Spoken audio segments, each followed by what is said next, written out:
ពេលខ្លះសួរខ្លួនឯងតើអូនជាអ្វីនឹងបង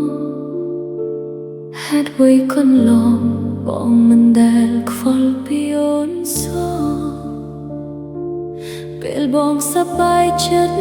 បងមិនដែលនឹកឃើញអូនសោះតែពេលបងស្រក់ទឹកភ្នែកទើបបងនឹកឃើញអូ